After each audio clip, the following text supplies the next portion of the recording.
Hi, everybody. I'm Brittany Lewis, a breaking news reporter here at Forbes. Joining me now is Shontell Smith, partner and head of the New York practice at Tusk Strategies. Shontell, thank you so much for joining me. Thank you for having me. Ever since November, really, it seems that Democrats have seemingly lost their footing, unsure of how to combat the Trump administration at this moment. And I think that was really on full display last week when House Democrats were united except one in voting against the continuing resolution. Right. And then Senate Minority Leader Chuck Schumer did an about face and voted to support it with 9 other Democrats. I've spoken with House Democrats. One said he was completely blindsided. All 3 of them said that they weren't happy with Schumer's decision. What do you make of the move, and what do you think this says about the Democrats writ large? I think, first let's start off. I think, the minority leader had no good options. Had he voted against the measure or didn't allow the measure to move forward, I think that would have allowed the president to have unprecedented power in terms of what he determined was necessary government spending. I think that the minority leader was just afraid of the impact. I think as we can see that the president's actions lately have not been predictable. And with, the cuts that he's been making on the federal level, people were very concerned. On the other hand, the minority leader had a party that wanted to fight. And in this time and during this presidency, I think Democrats have lost their footing and they just don't know how to react. I think the minority leader caught people by surprise because you remember the day before he said, we don't have the votes in the Senate. And then there was a immediate about face. It seemed like, obviously Minority Leader Jeffries was surprised. Many of the colleagues in the Senate were surprised. Had the Minority Leader Chuck Schumer messaged this better, maybe it wouldn't have been so bad. But I think it was the abrupt about face, the lack of notice. Because let's be honest, um, Leader Jeffries and his conference, they stood pretty solid, which was a vote that many didn't think that people would actually take and vote in the negative. So I think the about face, that's the issue that everyone's just like, wait, is this man like, is he ripe to lead right now? Should he be leading?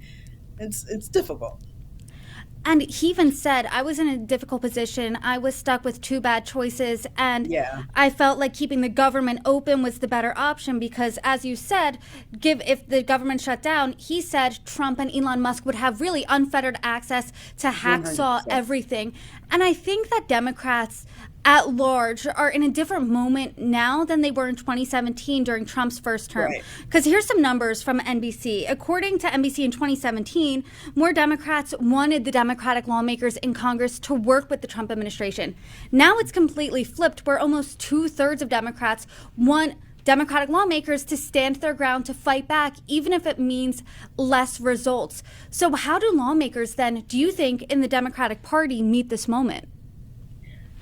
This is just a moment of deep reflection, I think, for the Democratic Party because, I think the difference between this administration this time around versus the first time, I don't think the president knew his power and yielded his power. It took him time to maneuver, where this is like he's coming in, kicking the door down, and he's doing what he wants because he believes he was given a mandate by the American people.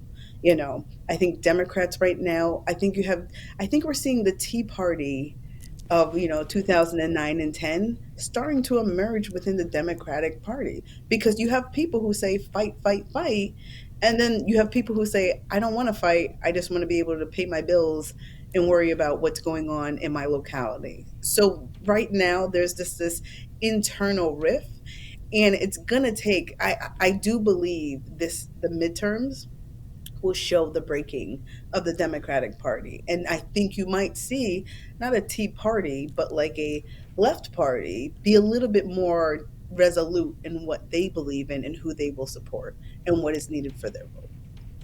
I think that's a really interesting point because it's been 2 months and a day since President Trump took office again for the second time, Seems and like forever.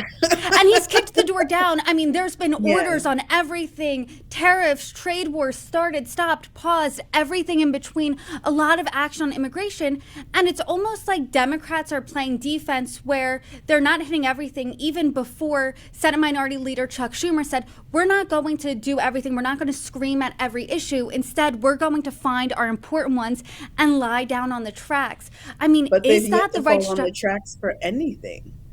Like, what have they fallen on the tracks for? And I think that's the issue.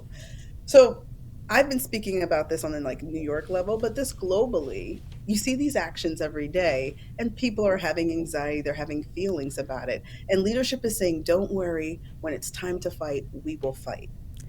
Many believe the time to fight was during the CR, and there was no fight. And I think this is where like Democrats right now are like, what is happening? Why are we not fighting? And if we're not fighting for this, when are we really going to quote unquote fight? I think that's a really interesting point, too, because is it all about fighting President Trump? And as you said, what are they fighting President Trump on? The Democrats I've talked to in the House are really united on fighting Medicaid or fighting to make sure Medicaid is saved. But aside from that, what issues matter to Democrats? Or is it just about fighting the Trump administration? Because if that is their message, defense, if you've ever watched a sporting game in your life, if you're always on defense, you're never scoring a point and you're never going to win. Exactly. I think, I think some people would say immigration. I see, but this is why the party where we are as a party is so interesting, because many would say immigration, but if I'm from like, some of the states that aren't impacted by immigration as much, I don't care about immigration. Some people would say, I would think Medicare, seniors, veterans, those are the things that are true to democratic principles. We want to make sure they're protected. Vulnerable classes, but then how do you define vulnerable classes?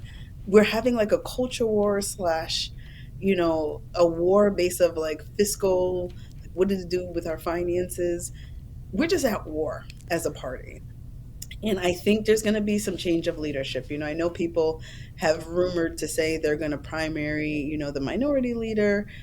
I don't know if that will be successful, but I do think that there's going to be changes. And I think this election, people are going to be held accountable. And if you want my vote, you better say what you're going to do, and you better show me that you will do it.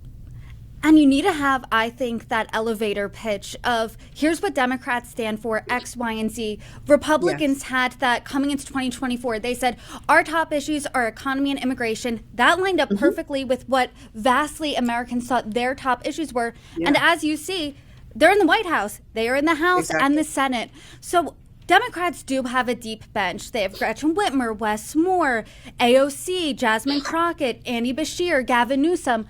Those are very different Democrats with very different perspectives.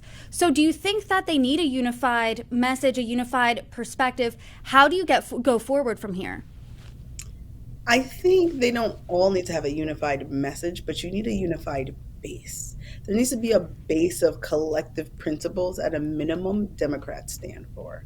So whether that's protecting Medicaid, protecting, seniors, it's like, what are we standing for? Are we fighting tariffs? Like, are we explaining, do we want to talk about the economics of everything? Do we care about constitutional protections? People are being deported without constitutional protections. Some of the handling of some of the things that the president is doing is just quite concerning. Do we want to be a party that believes in rule of law, like not in a public safety sense, but just respect for the Constitution, respect for the laws that the Congress passes, and not the Democratic as in Democratic Party, but the democratic principles that this country was founded on. And while Democrats seemingly have this messaging problem, they're facing historic lows in popularity, according to polling. And Blue Rose Research, which conducted over 25 million voter interviews last year, found these facts.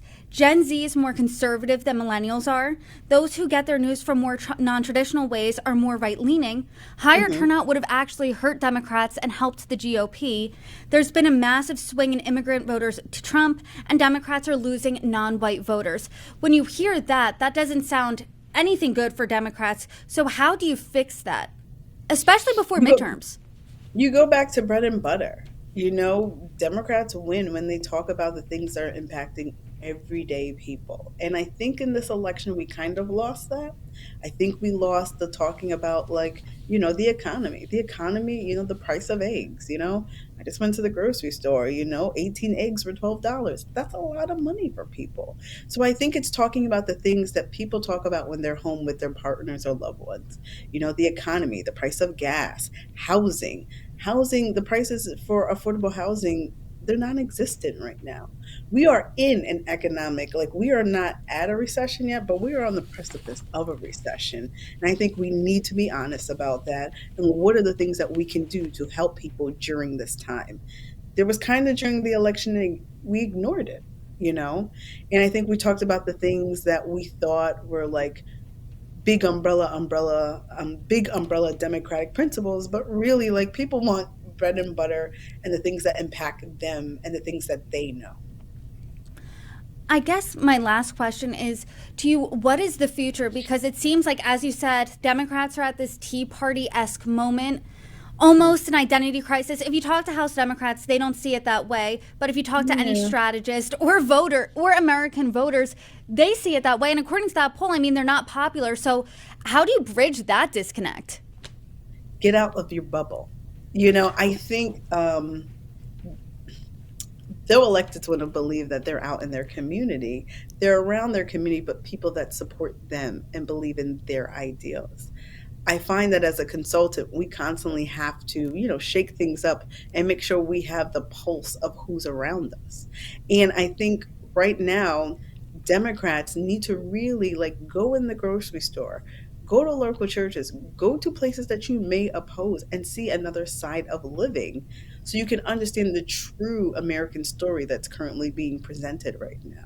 I think in politics, we stay in our collective bubbles and we think our bubbles is truth.